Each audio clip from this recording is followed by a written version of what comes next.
శుభోదయం పిల్లలు. నేడు మహాభారతం చెప్తాను. శ్రీకృష్ణుడు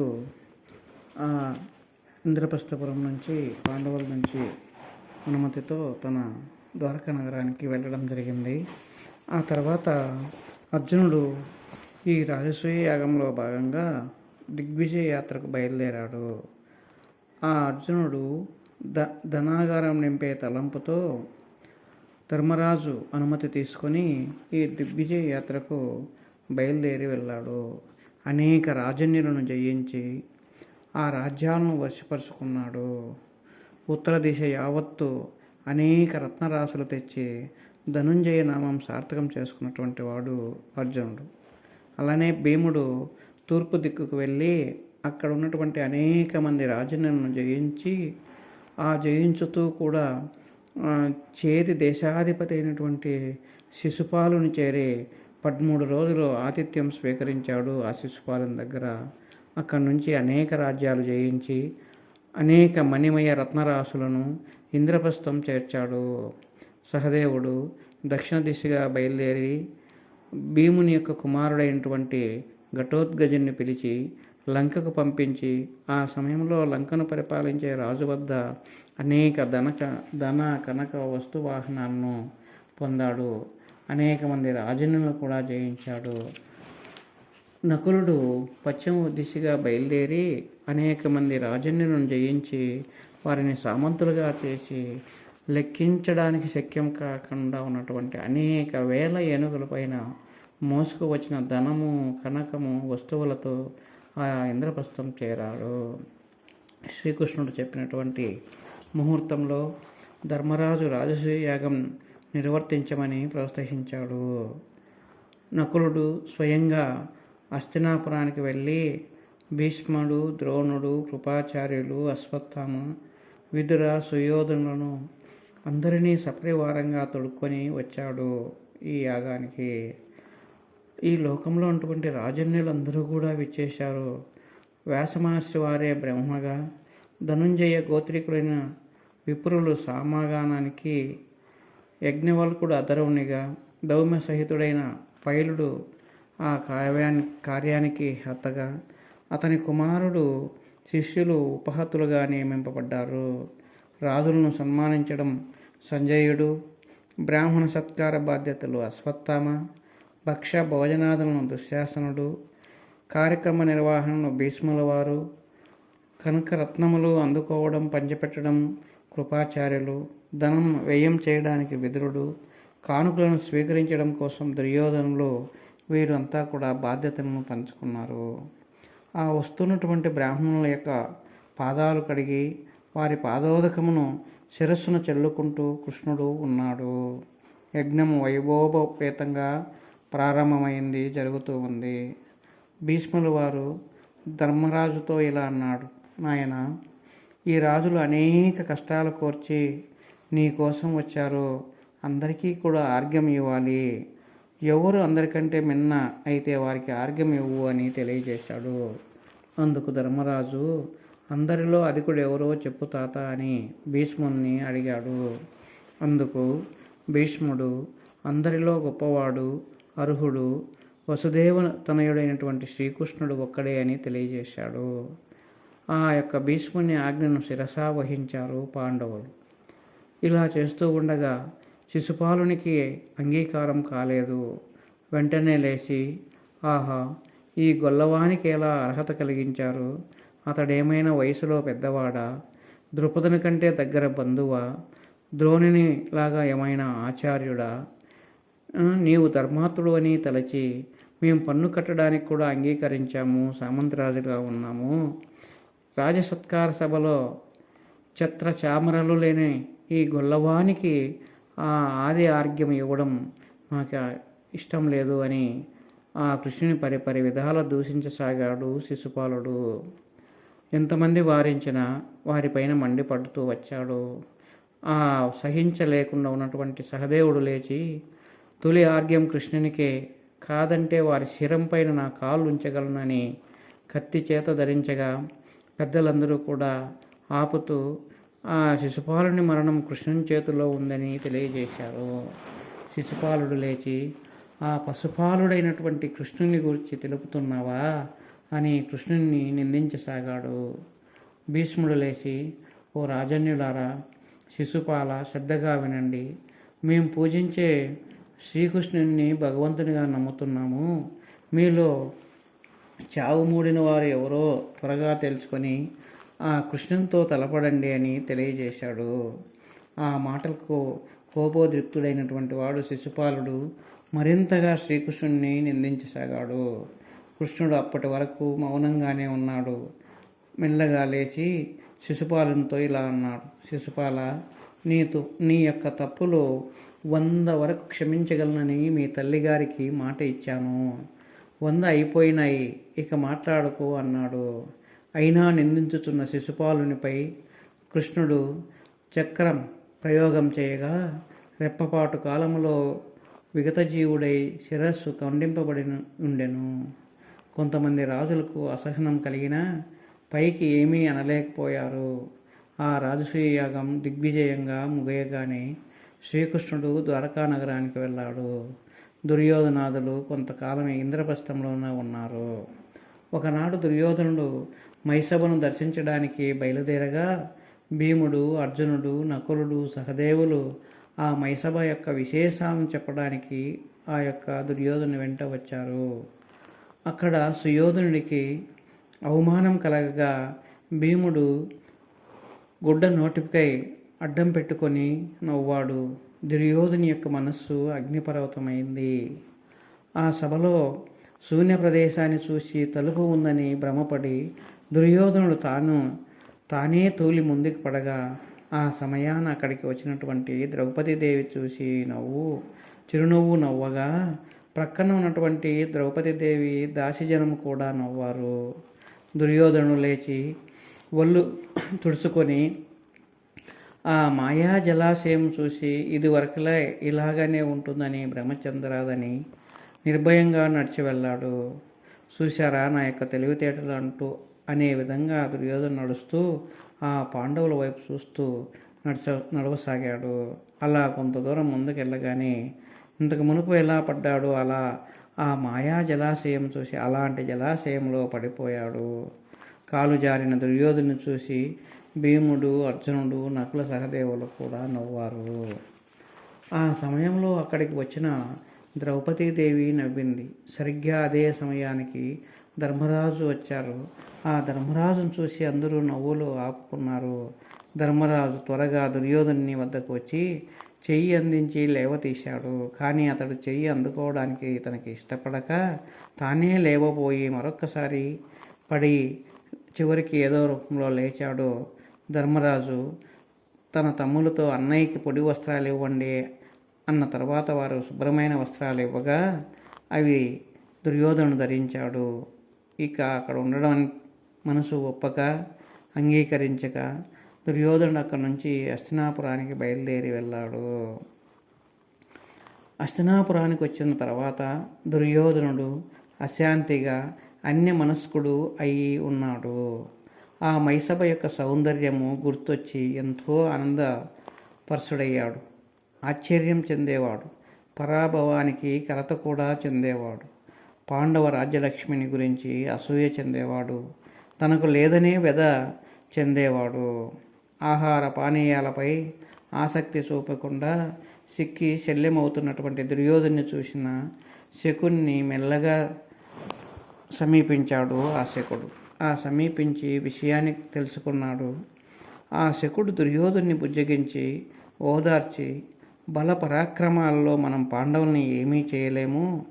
వారి పరాక్రమం ఎలా ఉన్నా మహాబలశాలి అయినటువంటి శ్రీకృష్ణుని అండ వారికి ఉంది. వారిని జయించగలిగే ఉపాయం చెప్తాను విను అని చెప్పడం జరిగింది. ధర్మరాజును పాచికల ఆటకు పిలువు. ఆ ఆటలో నాకు సాటిగల వారు ఎవరూ కూడా లేరు. అంతేగాక ధర్మరాజు అనుభవశూన్యుడు. కానీ ఆ పాచికలాట ఆడాలనే కోరిక ఉంది. అందుచేత జూదంలో మాత్రమే అతన్ని ఓడించగలము అని దుర్యోధనునికి నచ్చజెప్పాడు శకుడు. దుర్యోధనుడు ఎంతో ఆనందించాడు. ఇరువురు కలిసి వెళ్ళి ధృతరాష్ట్రునికి చెప్పారు. విదురుని సలహా తీసుకున్న ధృతరాష్ట్రుడు అంగీకరించలేదు. దుర్యోధనుడు ఎంతకీ తన పట్టు సడలించినందువలన పుత్రుని పైన ఉన్నటువంటి ప్రేమతో అంగీకరించి పాండవులకు వర్తమానం పంపాడు. ఈ లోపలనే ఆ తోరణ స్ఫటికం అనే పేరుతో ఒక భవనం 1000 స్తంభాలు కలిగినటువంటిది ఒకదాన్ని అత్యంత మనోహరంగా నిర్మింపజేశారు. అందులో మొదటి జూదం ప్రారంభమైంది. ధర్మరాజు మొదటిసారి తన మణిహారం పెట్టగా శకుని దానిని హస్తగతం చేసుకున్నాడు. అలా ధర్మరాజును ఓడించి తను గెలుపు పొందాడు. తరువాత చైత్రరథము, 1,00,000 మంది దాసీలు, 1000 మదపు టేనుగులు, 1000 రథాలు, గంధర్వ అశ్వాలు, 400 నిధులు, ఇలా తన సమస్తము పెట్టి ధర్మరాజు శకుని చేత ఓడిపోయాడు. తర్వాత బ్రాహ్మణులకు ఇచ్చినటువంటి ధనము తప్ప తక్కినటువంటి రాజ్యమంతా కూడా పందెం కాసి ఆ ధర్మరాజు శకుని చేతిలో ఓడిపోవడం జరిగింది. ఆ తర్వాత నకులను, సహదేవులను, అర్జునుని, భీముని, చివరికి తనను కూడా పందెం కాసి ఓడిపోయాడు. అలా ఓడిపోయిన తర్వాత ద్రౌపది దేవిని పందెం కాయమని కౌరవులు ప్రోత్సహిస్తే ఆమెను పందెం కాసి ద్రౌపదీదేవిని కూడా ఓడిపోవడం జరిగింది ధర్మరాజు. కౌరవులు ఆనందించారు. సభలో గల భీష్ముడు, ద్రోణులు ఎంతో బాధపడ్డారు. దుర్యోధనుడు మదోన్మతుడై పాత్రగామనే సూతుని పిలిచి, ద్రౌపది నా దాసి, దాన్ని సభలోకి రమ్మను, నా ఆజ్ఞగా చెప్పి తీసుకురమ్మని చెప్పాడు. ఆ ప్రతిగామి వెళ్ళి ద్రౌపదీదేవికి చెప్పగా ఆ ద్రౌపదీదేవి ఆశ్చర్యచకితురాలై, నేను రజస్వలను, ఏకస్త్రీని, సభలోకి రావడం తగదని కూడా తెలియజేసింది. ఇంతకీ ధర్మరాజు తనని ఓడి నన్ను ఓడినా, లేక నన్నే ఓడి తను ఓడిపోయినా తెలుసుకొని రాని ఆ యొక్క ప్రతిగామికి చెప్పి పంపింది. ఆ ప్రాతగామి సభకి వచ్చి ఈ ప్రశ్న గురించి వచ్చి సభలో చెప్పాడు ప్రాతిగామి. సభ యావత్తు నిశ్శబ్దమయ్యింది. దుర్యోధనుడు కోపావేశుడై దుశ్శాసనుని పంపించాడు. ఆ ద్రౌపదిని తీసుకురమ్మని చెప్పి పంపడం జరిగింది. ఆ దుశ్శాసనుడు వెళ్ళి సభకు రమ్మని ద్రౌపదికి చెప్పాడు. ఆమె తన యొక్క పరిస్థితిని వివరించింది. ఆ బిడియాలు కులస్త్రీలకే కానీ నీలాంటి దాసీలకు కాదని రావే అని అమర్యాదగా పరుషంగా మాట్లాడాడు దుశ్శాసనుడు. రాజసూయ యాగ అనంతరం ఆ అవభృత స్నానంతో పవిత్రమైనటువంటి ఆమె శిరోజాలను గుప్పిట బంధించి సభ వైపు ఈడ్చుకువచ్చాడు. ఆమె ఎంతో రోధించసాగింది. కానీ దుశ్శాసనుడు వదలలేదు. నానా విధాల దుర్భాషలాడుతూ ఆమెను ఆ సభా స్థలికి ఈడ్చుకొని వచ్చాడు. ఆమె ధరించిన వస్త్రాలు తొలగాయి, రక్తపు మరకలతో ఉంది. ఆమె దుస్థితికి ఎవరూ కూడా పైకి ఏమీ చెప్పలేక లోపల కుమిలిపోతూ ఉన్నారు. భీమసేనునికి ఆగ్రహం తారాస్థాయికి చేరుకుంది. అన్న ధర్మరాజా, జూదగృహ ద్విత్యం, మద్యం, వ్యభిచారం అని అవినాభావ సంబంధం కలవి. మద్యం సేవించి జూదం ఆడతారు. అదంతా త్రాగిన మైకంలో సైతం ఏ జూదరి తన వద్ద గల వ్యభిచారిని సైతం జూదం ఆడడు సుమా. అటువంటిది ధర్మతత్పరుడు అయిన నీవు నీ సహధర్మచారిని ఇల్లాలిని పనంగా పెట్టిన నీ చేతుల్ని ఖండించాలి. నకుల కత్తి అందుకో అనగా అప్పుడు అర్జునుడు భీముణ్ణి శాంతింపజేసే సమయంలో కర్ణుడు పందెం కాయక పవిత్రంగా చూసుకునేంత పవిత్రమైనదా ఈ ద్రౌపది? ఒక భర్తతో జీవించవలసిన దానికి 5గురు భర్తలు ఉండగా ఈ జారినికి, ఈ ద్రౌపదికి ఇంకెందరు ఉన్నా దోషం లేదు. ఇది సంసారి కాదు. దుశ్శాసన, దీనికి సగం బట్టలు తీసివేయి అని. తీసావేమిటి? మిగిలిన వస్త్రాలు ఎందుకు తివ్వలేదు? మొత్తం తీసేయని ఆ యొక్క కర్ణుడనగా దుర్యోధనుడు దుశ్శాసనుని తొందర చేశాడు. దుశ్శాసనుడు ద్రౌపదీదేవి వస్త్రాలు ఊడదీయ ప్రారంభించారు. అంతటి ద్రుపద మహారాజు కుమార్తె అయోనిజ దిక్కులేనిదైనటువంటిదయ్యింది. ముత్తైదులా ఉంది. ఆమె ముఖం కళావిహీనమైపోయింది. కౌరవుల నిండు సభలో వివస్త్రను కావించ ప్రయత్నిస్తూ ఉన్నారు. దుశ్శాసనుడు ద్రౌపదీదేవిని పరుషమైన మాటలతో పరిహాసం చేస్తూ జుట్టు పట్టుకుంటూ మితిమీరినటువంటి తిట్లతో ఆమెను విడవకుండా ఆమె ధరించిన వస్త్రాన్ని నిర్దాక్షిణంగా లాగివేయసాగాడు. భీముడు ఆగ్రహవేశంతో, ఒరే దుశ్శాసన, నీ ఈ నీచ కార్యానికి ప్రతిగా నీ గుండెలు చీల్చి ఆ వెచ్చటి నెత్తులు తాగుతాను అని పలికాడు. దుర్యోధనుడు తన ఎడమ తొడ చెరిచి పంచె కొద్దిగా తప్పించి, ఓసి ద్రౌపది, రావే దాసిదానివి, ఇక్కడొచ్చి కూర్చో, నా ఆజ్ఞ పాటించి ఇక్కడ కూర్చోవే అని మాట్లాడసాగాడు దుర్యోధనుడు. భీమునికి కోపావేశం తారాస్థాయికి చేరింది. ఒరే కులనాశక, నీ తొడలు చూపి మా కులస్త్రీని రమ్మని చెప్తున్నావా? ఆ తొడలు నా భీకర గదాగాదంతో తుంటలు చేసి యమపురానికి పంపగలనురా అని ఆవేశంగా భీముడు అనడం జరిగింది. మీరందరూ మా బానిసలు, నోరు ముయ్యండి అన్నాడు ఆ యొక్క దుర్యోధనుడు. దయాదాక్షిణ్యాలు మరచి జ్ఞానరహితుడైనటువంటి దుశ్శాసనుడు ద్రౌపదికి వస్త్రాపరణం కావిస్తూ ఉన్నాడు. ఆమె ఎంతో రోధిస్తూ ఉన్నా రక్షించమని ప్రార్థించింది. ఆ సభలో ఎవరూ కూడా నోరు మెదపలేదు. అప్పుడు ఆమెకు కృష్ణుడు గుర్తొచ్చి ఆ మాధవుడైనటువంటి శ్రీకృష్ణుని మనసారా చేతులెత్తి ప్రార్థించింది. అన్నా కృష్ణ గోవింద అని ఆర్తిగా పిలిచింది. ఆ వసుదేవనందుడైనటువంటి శ్రీకృష్ణుడు ఎవరికీ కనపడకుండా వచ్చి ద్రౌపదీదేవికి ఒక అక్షయంగా వస్త్రాలను అందజేశాడు. ఇక దుశ్శాసనునికి కష్టసాధ్యమైంది. ద్రౌపది శరీరం నుంచి వచ్చిన వస్త్రాలు గుట్టలు గుట్టలుగా పడ్డాయి. లాగి లాగి చేతులకు కీళ్ళు పట్టు తప్పాయి. ఆయాసం కలిగింది. మరణం సమీపించిందా అనే భ్రాంతి కలిగింది దుశ్శాసనికి.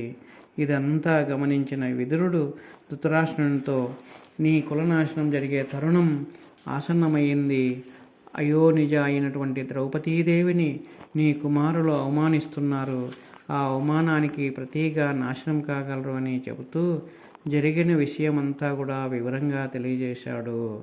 ధృతరాష్ట్రుడు కలగజేసుకొని ఆ యొక్క వస్త్రాపరణాన్ని ఆపమని ఆజ్ఞాపించాడు. ద్రౌపదీదేవిని పిలిచి, అమ్మ పాంచాలీదేవి, నువ్వు మహాసాధ్వివి, ప్రతివ్రతవు. నేను అంధుడొకటి వల్లనే నీకు అపకారం జరిగింది. ఆగ్రహించి శపించకు. నీవు ప్రదర్శించిన మహత్కార్యం ప్రశంసించదగినది. త్రిలోకాలలో కూడా నువ్వు పూజ్యనీయురాలవు. నీకు ఏదైనా వరం ఇస్తాను, నిస్సంకోచంగా అడుగు అని ఆ ద్రౌపదీదేవిని అడిగాడు. అప్పుడు ఆమె ధర్మరాజును విముక్తి కలిగించమని కోరింది. ఇంకొక వరం కోరుకోమనగా తక్కిన 4 భర్తలకి విముక్తి కలిగించమంది. మరో వరం కోరుకోమని అడిగినాడు. అప్పుడు క్షత్రియ కాంతకు 2 వరాలే హద్దని తెలియజేసింది. తదుపరి ద్రుపద మహారాజు తనయ అయినటువంటి ద్రౌపదీదేవితో కలిసి పాండవులు ఇంద్రప్రస్థం చేరుకున్నారు. ఆ శకుని దురాలోచనతో దుర్యోధనుడు తండ్రి వద్దకు ఇంకొకసారి జూదమాడాలని, ఒక్క పందెమేనని పట్టుపట్టారు. పుత్ర ప్రేమతో కాదనలేకపోయాడు ధృతరాష్ట్రుడు. పాండవులను మరలా రప్పించారు. ఒకే పందెమని చెప్పారు కౌరవులు. ఓడిన వారు 12 సంవత్సరాలు వనవాసము, 1 సంవత్సరం అజ్ఞాతవాసం చేయాలి.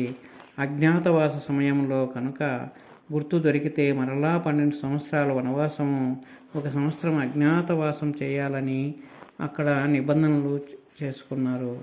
ఆ నియమం భంగమం కాకుండా చేసిన వారు వచ్చి ఎవరి రాజ్యాన్ని వారు పరిపాలించుకోవచ్చు అని చెప్పి ఆ పందెం వేయగా ఆ జూదంలో పాండవులు ఓడిపోయారు. తమ ఆభరణాలు వగైరా అన్నీ కూడా అక్కడే వదిలేసి జింక చర్మాలు ధరించి అందరి వద్ద సెలవు తీసుకొని అరణ్యవాసానికి బయలుదేరారు పాండవులు. Like, share, comment and subscribe this channel.